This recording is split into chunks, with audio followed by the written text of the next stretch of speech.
السلام علیکم ورحمۃ اللہ۔ اگر منت مانی ہے کہ کام ہو گیا تو 1,00,000 درود شریف پڑھوں گی، اگر اکیلے نہ پڑھ سکیں تو کسی کو ساتھ ملا کر پڑھیں۔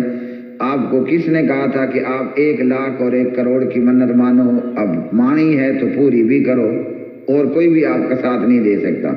منت ماننے سے پہلے بندے کو خیال کرنا چاہیے، ٹھیک ہے جی؟ اب مان لیا تو پوری کرو، شاباش، آئندہ خیال کرنا۔ اگر نہیں کر سکتی تو پھر قسم کا کفارہ دو، 10 مسکینوں کو کھانا یا کپڑا یا 1 غلام آزاد کرنا، یہ 3 کام کرنے ہیں، ان میں سے جو بھی کر لو۔ پہلے پہلا کرنا ہے، وہ نہیں تو دوسرا، وہ نہیں تو تیسرا، اور اگر تینوں نہیں ہو سکتے تو 3 دن روزے رکھو۔ السلام علیکم ورحمۃ اللہ۔ بہن میری سوال آپ کا، آپ نماز پڑھ رہی تھی، بیٹا رونے لگ گیا، مغرب 3 رکعت نماز تھی، آپ نے 2 پر سلام پھیر دیا، نماز آپ کی ساری ڈسمس ہو گئی۔ مغرب کی 3 رکعتیں دوبارہ پڑھو، بچے کو پیمپر لگا کر اپنے مصلے پر رکھ لیا کرو، اور اگر وہ رو رہا ہے تو دوران نماز آپ اپنے بیبی کو اٹھا کر بھی نماز پڑھ سکتی ہو۔ بہرحال یہ نماز آپ کی خراب ہو گئی، وہ رکعتیں ساری دوبارہ پڑھنا ہوگی۔ السلام علیکم ورحمۃ اللہ۔ مومن کو جنت میں بچے کی خواہش ہوگی، ہاں بالکل ٹھیک ہے۔ وہاں چونکہ انگریزی چینل نہیں ہوں گے نا کہ جو ہمیں کہیں کہ برتھ کنٹرول کرو، تو یہ حدیث بالکل صحیح ہے۔ آنن فانن ہماری حور پریگننٹ بھی ہو جائے گی، بچہ بھی دے دے گی، بچہ بڑا ہو کر ہماری خدمت پر بھی لگ جائے گا۔ سبحان اللہ سبحان اللہ۔ السلام علیکم ورحمۃ اللہ۔ کوئی عورت اپنی ذاتی کمائی سے شوہر سے پوچھے بغیر بہن بھائیوں کی مالی مدد کر سکتی ہے؟ جی ہاں۔ السلام علیکم ورحمۃ اللہ۔ قرآن پاک غلطی سے گر گیا، گناہ کوئی نہیں ہے، احتیاط کریں۔ السلام علیکم ورحمۃ اللہ۔ سوال یہ ہے کہ ان کی ماں فوت ہوئی ہے، انہوں نے آپس میں حصے تقسیم کر لیے، باپ ان کا زندہ ہے، مرنے والی کا خاوند زندہ، اور اس کا حصہ ان لوگوں نے نہیں رکھا، تو غلط کیا، اس کا بھی حصہ بنتا ہے، دوبارہ تقسیم کریں۔ باپ نے اپنی جائیداد میں سے سارے بچوں کو یا کچھ بچوں کو بے دخل کر دیا تو باپ نے بھی غلط کیا، دونوں کو چاہیے درستگی کریں۔ السلام علیکم ورحمۃ اللہ۔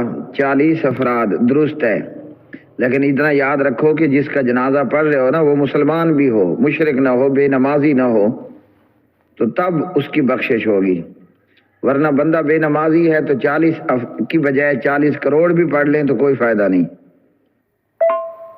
السلام علیکم ورحمۃ اللہ۔ قصر نماز میں صرف فرض میں کمی ہے اور سنت اور نوافل کی سرے سے چھوٹ ہے، سوائے وتر اور فجر کی 2 سنتوں کے۔ السلام علیکم ورحمۃ اللہ۔ ناموں کے ساتھ الف لام لگا سکتے ہیں، وہ دیکھنا پڑتا ہے، کسی لفظ کے ساتھ لگ سکتا ہے، کسی نام کے ساتھ نہیں لگ سکتا، ٹھیک ہے جی؟ تو ال لگانا ضروری بھی نہیں ہوتا، میر ہے تو سیدھا میر نام رکھو بس۔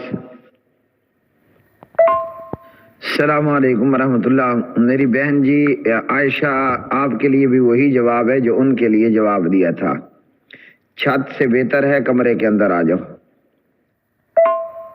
السلام علیکم ورحمۃ اللہ۔ 2 سجدے کیوں ہوتے ہیں؟ ان الفاظ کے ساتھ حدیث کوئی نہیں ہے جی، بس 2 سجدے ہیں تو ہیں، اللہ تعالیٰ نے اس شریعت کے اندر یہی طریقہ رکھا ہے۔